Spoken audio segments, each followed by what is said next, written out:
starting out the afternoon, we have this wonderful panel of women who are going to share with you their success stories with Rebecca. Please lean in and warmly welcome the fabulous Kimi Avary to the center of the stage. Thank you. I'm so glad to be here again with Rebecca. Every time I come back, I learn something more and get reminded about shining my light. How many of you are feeling that right now, being reminded? Yeah, thank you. We all need to be shining our light. And the problem today is that, as I said earlier this morning, the problem is that men and women sometimes have challenges communicating with each other. And when you're upset at home or at work or somewhere in your life, your light is under a bushel. Your light is hidden. You cannot be vibrant. You cannot do your mission. You cannot be your best self. Marianne Williamson says, our deepest fear is not that we're inadequate. Our deepest fear is that we're powerful beyond measure. There's another piece to that. Our deepest fear, too, is being ostracized, being afraid. And that's part of why we're afraid to shine our light. Overcoming that fear requires us to have a support system to be able to do that. Do you feel supported in this room today? Yeah, thank you. That's what Rebecca brings to us. I'm so grateful that I have Rebecca in my life, and I'm grateful for all of you here today. Please help me warmly welcome the powerful, mission-driven Elizabeth Clamon to the center of the stage. Yeah! Thank you, Rebecca. I came out in March for her Expert to Influencers Mastermind, and I just absolutely fell in love with her heart. And the words that she used, like, we want to know how to serve you. Will this serve you? Will this serve your purpose? Words like purpose, words like meaning, words like empowerment, words like servant.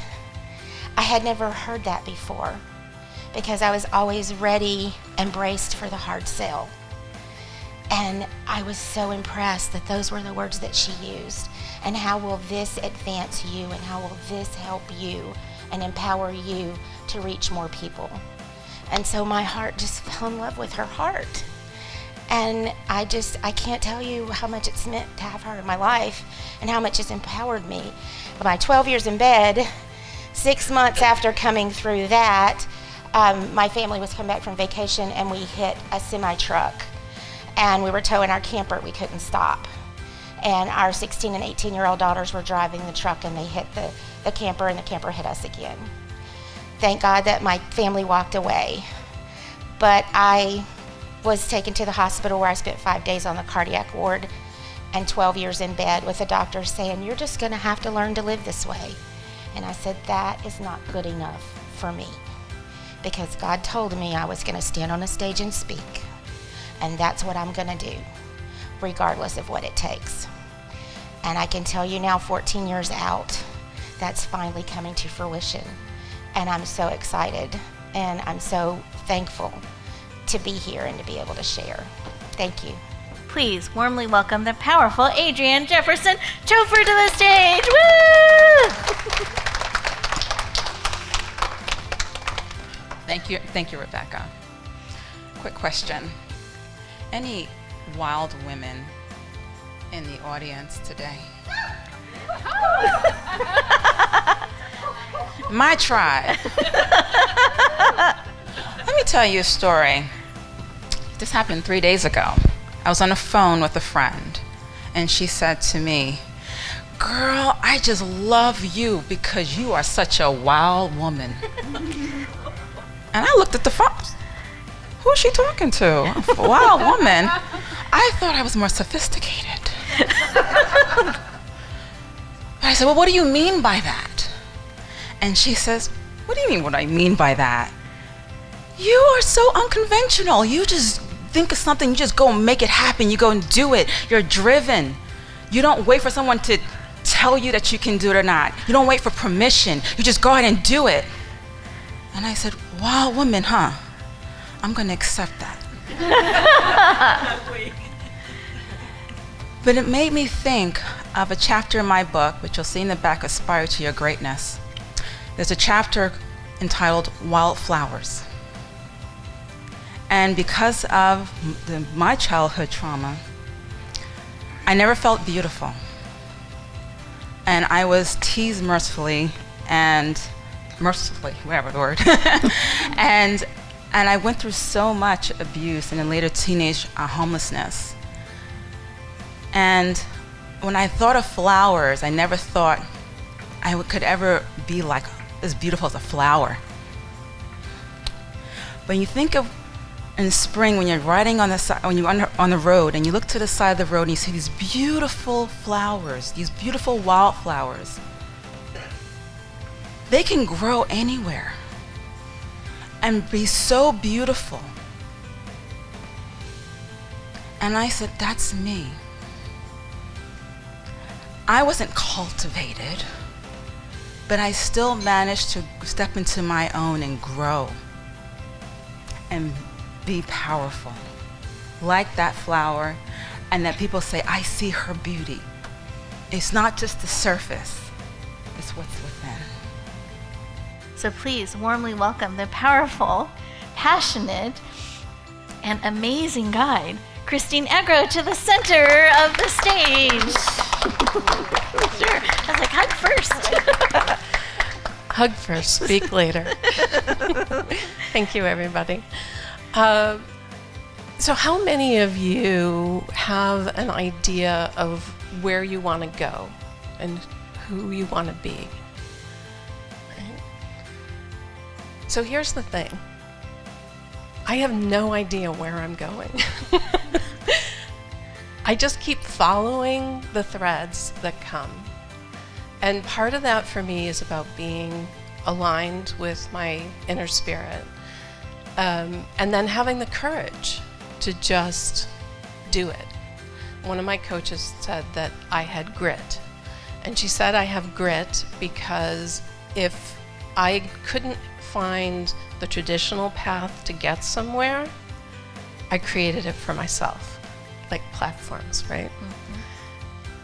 And it's interesting to just see what happens when we say yes to things. And that's one of the reasons that I connected and love Rebecca so much, because we're both the power of yes. And when I saw that with her, I thought, oh my gosh, she's totally after my own heart. And she is. I mean, she is a cheerleader. She's somebody that you want in your camp because she lifts you up. Please lean in and warmly welcome the powerful Dr. Nancy Tarr Hart to the center of the stage. Thank you very much. Hi, everybody. I'm going to try to keep this really short because I will be up here a little bit later. But if anybody had told me 3 years ago, even 2 years ago, that it's been like, it was a year long that I would have, with Rebecca's help, launched 2 books. I would have said, yeah, and what are you smoking? I just didn't think it would be possible.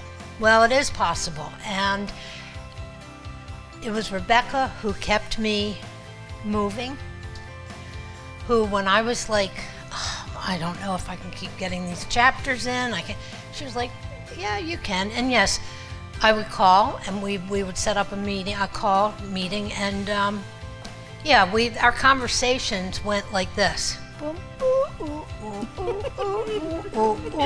But we got to where we needed to be. Each one of those boop, boop, boops were exactly what we needed to talk about at that time. Very healing conversations, I think, for both of us. And so that's what I like to impart, because the energy that was coming into those conversations was the energy of the divine feminine. It's an energy of inclusiveness, it's safety, it's community, and it's love. It's respect for each other, respect for our differences, and in those differences we often find what is true and the same within each one of us. It's that essence, that divine light that stays within all of us. And so, my books talk about that in one sense, but what it really is talking about is it is time for the veil to be removed and lifted so that those shadows that had been sort of lingering behind that veil can proudly step out and say, hey, wait a minute, look, this is what I did. This is why I'm here, and I'm going to move forward with that. Can we have all of our amazing panelists stand and step forward? Front of the stage. And can we, well, no. Stop. And let's give them another round of applause celebrating all they are doing and stepping forward in. Thank you. Thank you all for saying yes and being willing to share your gifts and your talents in so many ways. We appreciate each and every one of you. Thank you.